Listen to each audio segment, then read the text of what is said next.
नमस्कार दोस्तों, आप देख रहे हैं ट्रेड विद मिस्टर ए, जहां मिलती है सबसे तेज और ऑथेंटिक मार्केट अपडेट्स। एक बहुत इंटरेस्टिंग खबर आ रही है इंडिया और पाकिस्तान को लेकर। क्या आप जानते हैं कि इंडिया और पाकिस्तान दोनों अपने अपने नेवल एक्सरसाइजेस कर रहे हैं अगले हफ्ते यानी 11 और 12 अगस्त को, और वो भी अरबियन सी में। जी हाँ, इंडिया नेवी गुजरात के पोरबंदर और ओखा के समुद्री किनारे पर अपनी लाइव फायरिंग एक्सरसाइज रखी है। वहीं पाकिस्तान भी लगभग 60 नॉटिकल माइल की दूरी पर अपने नेवल ड्रिल्स आयोजित करने वाला है। अब सबसे बड़ी खबर, FIIS ने अपनी सेलिंग इस हफ्ते भी कंटिन्यू रखी और यह उनका छठा सीक्वेंस वीक था जब उन्होंने इंडियन इक्विटीज से पैसा निकाला। इस वीक उन्होंने 10,652 करोड़ रुपए के शेयर्स बेचे। सोच रहे हैं क्यों? चलिए बताती हूँ। US India trade tension, quarter 1 के डिसअपॉइंटिंग अर्निंग्स और इंडियन रुपए की गिरती वैल्यू, यह सब मिलकर FIIS के कॉन्फिडेंस को वीक कर रहे हैं। इस महीने में अब तक फॉरेन इन्वेस्टर्स 18,000 करोड़ रुपए निकाल चुके हैं इंडियन इक्विटीज से। और अगर पूरे 2025 की बात करें तो अब तक FPI आउटफ्लोज रीच कर चुके हैं अब मैसिव 1,13,000 करोड़ रुपए। चलिए अब ट्रेड की तरफ चलते हैं। अमेरिका ने भारत के स्टील और एल्यूमिनियम एक्सपोर्ट्स पर 50% तक का भारी टैरिफ लगा दिया है और इसका असर सीधे 7.6 अरब डॉलर के एक्सपोर्ट्स पर पड़ रहा है। फरवरी से शुरू हुए इस व्यापारिक विवाद ने अब एक नया मोड़ ले लिया है। पहले 25% टैरिफ लगाया गया और जून में उसे दोगुना कर दिया गया और अब भारत भी रिटेलिएट करने की तैयारी में है। सूत्रों के मुताबिक न्यू दिल्ली कुछ चुनी हुई अमेरिकी कमोडिटीज पर काउंटर टैरिफ लगा सकता है, जिसका मतलब ये है कि पहली बार भारत औपचारिक रूप से अमेरिका को जवाब देगा। सो बेसिकली बात सिर्फ कूटनीति की नहीं रही, अब ट्रेड वॉर की स्मेल आ रही है। अब बात करते हैं एक ऐसे बिल की जो आपके रोज के पैसों को डायरेक्टली अफेक्ट करेगा। Income tax bill 2025। दोस्तों, 13 फरवरी 2025 को जो बिल लोकसभा में इंट्रोड्यूस किया गया था, उसे फॉर्मली विथड्रॉ कर लिया गया है। पर टेंशन लेने की जरूरत नहीं है क्योंकि सरकार एक अपडेटेड वर्जन लेकर आ रही है। मंडे 11 अगस्त को, यानी कि आज, इनकम टैक्स बिल का नया वर्जन लोकसभा में दोबारा इंट्रोड्यूस होगा। सोर्सेज के अनुसार नए बिल में सिलेक्ट कमेटी, जिसकी अध्यक्षता बीजेपी MP बैजंत पांडा ने की है, कि ज्यादातर रिकमेंडेशंस इंक्लूड की गई हैं, जिससे टैक्स पेयर एक्सपीरियंस और भी स्ट्रीमलाइन होगा। और सबसे इम्पोर्टेंट बात, टैक्स रेट्स में कोई बदलाव नहीं किया जाएगा, including long term capital gains LTCG। Income tax department ने साफ कर दिया है, the bill does not seek to change any tax rates.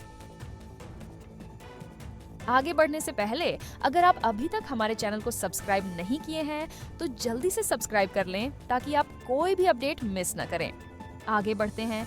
Jeffrey सैक्स ने एक बड़ा बयान दिया है।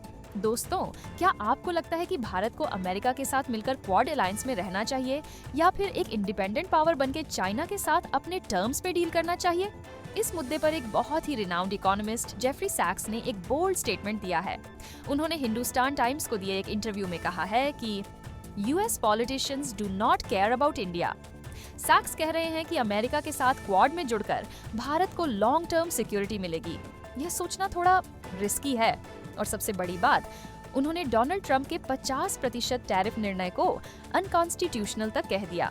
सैक्स का कहना है, India is a great power और हमें अपने स्ट्रेटेजिक इंटरेस्ट खुद डिफाइन करने चाहिए। सिर्फ US पे भरोसा करना हमारे लिए सस्टेनेबल नहीं होगा। चलिए अब बात करते हैं बैंकिंग सेक्टर की, जहां से एक बड़ी खबर आ रही है।